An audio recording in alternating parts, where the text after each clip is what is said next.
आज हम विज्ञान कक्षा 7 भौतिक एवं रासायनिक परिवर्तन के अभ्यास प्रश्नों को हल करेंगे।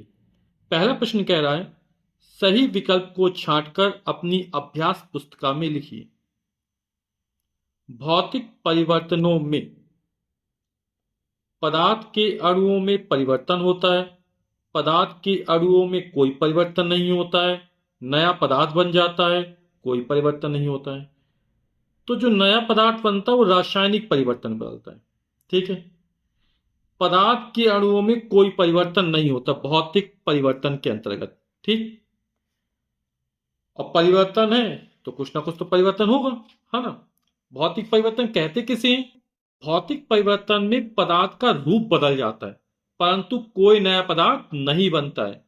भौतिक परिवर्तन के पश्चात सामान्यतः पदार्थ की पूर्व स्थिति पुनः प्राप्त की जा सकती है। ऐसे परिवर्तनों को अपन भौतिक परिवर्तन कहते हैं। निम्नलिखित में से कौन सा रासायनिक परिवर्तन है?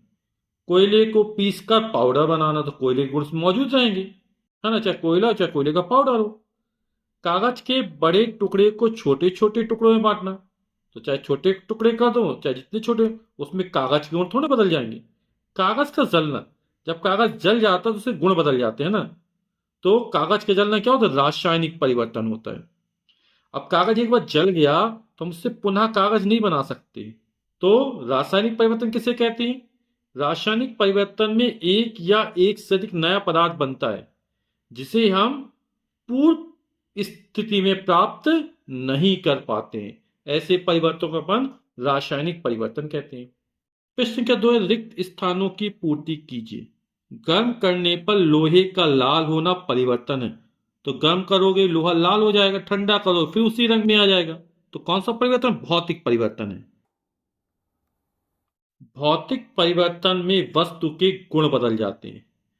तो भौतिक परिवर्तन में वस्तु के भौतिक गुण बदलते हैं, जैसे आकार हुआ, अवस्था हुई, है ना, रंग हुआ। बल्ब का जलना परिवर्तन के, बल्ब जलेगा, लाइट चले फिर बुझ जाएगा, उसमें थोड़ा कुछ परिवर्तन होगा, गर्म होता फिर ठंडा हो जाता है। तो कैसा परिवर्तन होगा? भौतिक परिवर्तन है।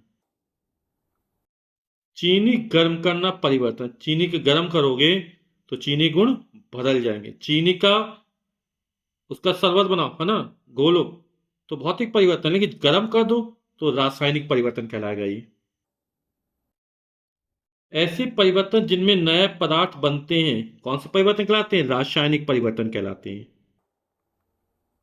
प्रश्न संख्या 3 है, निम्नलिखित कथनों में सही कथन के आगे सही तथा गलत के आगे गलत चिन्ह लगाइए। फल को चाकू से काटने पर चाकू तथा फल के बीच पारस्परिक क्रिया होती है, कथन कैसा है? सही है। प्रत्येक परिवर्तन के पीछे कोई ना कोई कारण अवश्य होता है, यह भी कथन कैसा है? सही है। चावल का पकना भौतिक परिवर्तन, चावल का जो पकना है वो कैसा है? रासायनिक परिवर्तन। एक बार चावल पक जाएंगे तो फिर कच्चे थोड़ी ना हो जाएंगे, उसी तरह मिल जाएंगे हमको। जैसे आलू पक गया तो आलू गुण बदल गए, है ना, कच्चे आलू थोड़ी ना मिल जाएगा हमको। तो सब्जी का पकना, है ना, कोई भी सब्जी, वो रासायनिक परिवर्तन में आता है। इसलिए चावल का पकना रासायनिक परिवर्तन, बोलो भौतिक परिवर्तन, गलत हो जाएगा ये। मोमबत्ती का जलना भौतिक परिवर्तन है, तो मोमबत्ती का जमना या पिघलना, है ना, वो भौतिक परिवर्तन होता है। जलना कैसा है? रासायनिक परिवर्तन, तो ये भी गलत हो जाएगा, बोला भौतिक परिवर्तन है।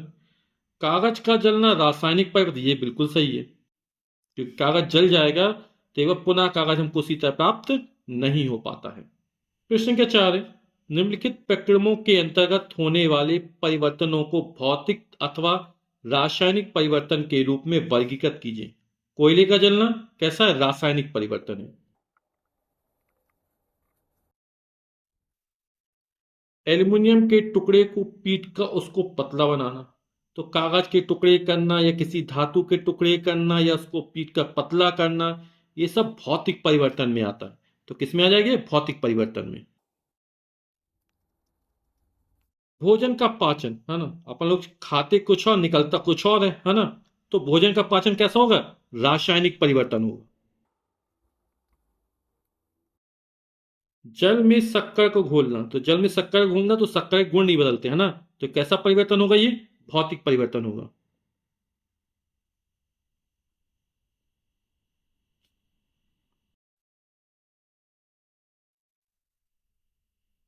प्रश्न संख्या 5 है, निम्नलिखित प्रश्नों का उत्तर दीजिए।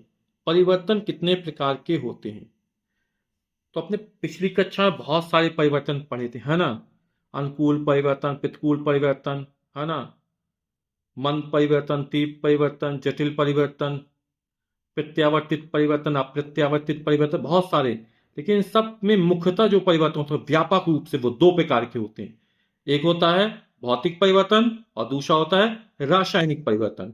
ठीक है, तो जितने भी परिवर्तन होते हैं उन सबको भौतिक परिवर्तन और रासायनिक परिवर्तन के रूप में अपन वर्गीकृत कर सकते हैं ना। अगला प्रश्न है, कच्चे आम का पकना कौन सा परिवर्तन है तथा क्यों? तो कच्चे आम का पकना रासायनिक परिवर्तन। कच्चा आम पक जाएगा तो उसको कच्चा नहीं कर सकते, है ना, गुण बदल जाते हैं। तो कच्चे आम का पकना रासायनिक परिवर्तन है, क्योंकि जब एक बार आम पक जाता है तो उसे पुनः कच्चा नहीं किया जा सकता।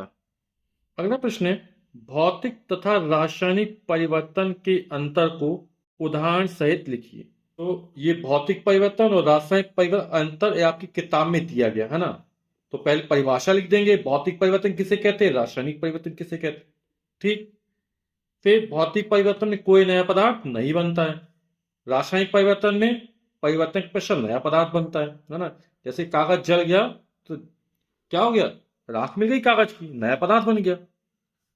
यह परिवर्तन अस्थायी होता है, जैसे पानी से बर्फ बन गई तो बर्फ से फिर पानी बन जाता है, पानी से जलवाष्प, गर्म करो जलवाष्प बनती है, प्लेट ढक दो फिर उसमें पानी की बूंदें प्राप्त हो जाती है। तो कैसा अस्थायी है। लेकिन एक बार कागज जल गया तो फिर वो कागज नहीं बन पाता है, तो ये स्थायी होता है। तो भौतिक परिवर्तन अस्थायी होता है, रासायनिक परिवर्तन स्थायी होता है। भौतिक परिवर्तन के पश्चात पदार्थ के भौतिक गुण जैसे अवस्था, रंग में परिवर्तन संभव है, लेकिन रासायनिक गुणों में परिवर्तन संभव नहीं है। भौतिक परिवर्तन में केवल भौतिक गुण बदलते हैं, है ना, जैसे आकार बदल जाता है, साइज बदल जाता है, अवस्था बदल जाती है, रंग बदल जाता है। लेकिन रासायनिक परिवर्तन में पदार्थ के भौतिक तथा रासायनिक दोनों गुण बदल जाते हैं। भौतिक परिवर्तन उत्क्रमणीय होते हैं ना, पुनः प्राप्त हो सकते हैं, लेकिन रासायनिक परिवर्तन उत्क्रमणीय नहीं होते हैं, है ना, या बोलते हैं अनउत्क्रमणीय होते हैं। उत्क्रमणीय नहीं होते मतलब अनउत्क्रमणीय होते हैं। ठीक, अगला प्रश्न है, ऊष्मा अवशोषित होने वाले दो परिवर्तन लिखिए। तो जिसमें ऐसे परिवर्तन ऊष्मा की आवश्यकता पड़ती है ना परिवर्तन के लिए, है ना, तो क्या हो जाएंगे, जैसे अपन खाना पकाते हैं तो खाना पकाने की क्रिया में क्या होता है, ऊष्मा की आवश्यकता होती है। जैसे चावल पकाने, है ना, तो ऊष्मा देनी पड़ेगी ना, ताप देना पड़ेगा तभी तो चावल पक पाएंगे। तो खाना पकाने की प्रक्रिया में ऊष्मा अवशोषित होती है। इसी तरह पानी को गर्म करना है तो पानी वाष्प में कब बदलेगा, जब पानी को गर्म करेंगे। तो पानी वाष्प में बदलने के लिए ऊष्मा अवशोषित करता है। जैसे प्रकाश संश्लेषण क्रिया होती है तो कैसे होती है, जो हरे पेड़ पौधे होते हैं वो सूर्य के प्रकाश से ऊर्जा को अवशोषित करके, है ना, कार्बन डाइऑक्साइड और पानी की सहायता से भोजन का निर्माण करते हैं। तो ये भी क्या हो जाएगा, ऊष्मा अवशोषित होने वाले परिवर्तन हो जाएंगे। अगला प्रश्न है, क्रिस्टलीकरण से आप क्या समझते हैं, फिटकरी से क्रिस्टल कैसे बनाएंगे? तो किसी पदार्थ के शुद्ध तथा बड़े अमाप के क्रिस्टल उसके विलयन से प्राप्त किए जा सकते हैं। यह प्रक्रिया क्रिस्टलीकरण कहलाती है। अब फिटकरी से क्रिस्टल कैसे बनाएंगे? तो एक बीकर के आधे भाग तक जल भरते हैं, फिर उसमें फिटकरी घोलते हैं और तब तक घोलते हैं जब तक कि घुलना बंद ना हो जाए। तो फिर बीकर को गर्म करते हैं और उसमें पुनः फिटकरी को घोलते हैं। जब गर्म करने के बाद भी फिटकरी का घुलना बंद हो जाए, है ना, तो विलयन को छान लेते हैं। यह फिटकरी का संतप्त विलयन कहलाता है। अब एक धागा लेते हैं, धागे की सहायता से फिटकरी के एक छोटे से टुकड़े को, है ना, उसमें लटका देते हैं बीकर में। एक सप्ताह बाद जो छोटा सा रवा का टुकड़ा होता है वो धीरे धीरे बढ़ते बढ़ते बड़े रवे में परिवर्तित हो जाता है ना। तो इस प्रकार हम फिटकरी से क्रिस्टल प्राप्त कर लेते हैं। अगला प्रश्न है, कॉपर सल्फेट के क्रिस्टल कैसे बनाते हैं, इसका वर्णन कीजिए। तो कॉपर सल्फेट क्रिस्टल कैसे प्राप्त होंगे? तो एक बीकर में लगभग 1 कप पानी लेते हैं, इसमें कुछ सल्फ्यूरिक अम्ल की बूंदें डालते हैं, सल्फ्यूरिक अम्ल यानी H2SO4, फिर जल को गर्म करते हैं। जब ये उबलना प्रारंभ करे तो उसमें कॉपर सल्फेट का चूर्ण डालते जाते हैं, है ना, और चम्मच की सहायता से घोलते जाते हैं। जब घुलना बंद हो जाए तो एक अन्य बीकर में विलयन को फिल्टर पेपर से छान लेते हैं। बीकर को स्थिर स्थान पर रख दें, है ना, वो बिल्कुल हिले डुले नहीं। और कुछ समय बाद या कुछ दिन बाद उसको देखते हैं तो कॉपर सल्फेट के क्रिस्टल बीकर की तली में दिखने लगते हैं। ठीक। अभ्यास का अंतिम प्रश्न है, जब नींबू के रस में खाने का सोडा मिलाया जाता है तो बुलबुले बनते हैं और गैस निकलती है, यह किस प्रकार का परिवर्तन है, समझाइए। इस प्रयोग को आप घर पे भी कर सकते हैं, है ना। खाने वाला सोडा लीजिए और उसमें नींबू मिलाइए, या एसिटिक एसिड होता है ना, जिसको सिरका बोलते हैं। जब आप चाउमीन खाते हैं ना, तो जो सफेद रंग की बोतल पानी जैसा भरा रहता है वो सिरका रहता है ना, बहुत डाइल्यूट रहता है, और उसमें क्या मिलाओ, खाने वाला मीठा सोडा मिलाओ, तब गैस निकलती है ना।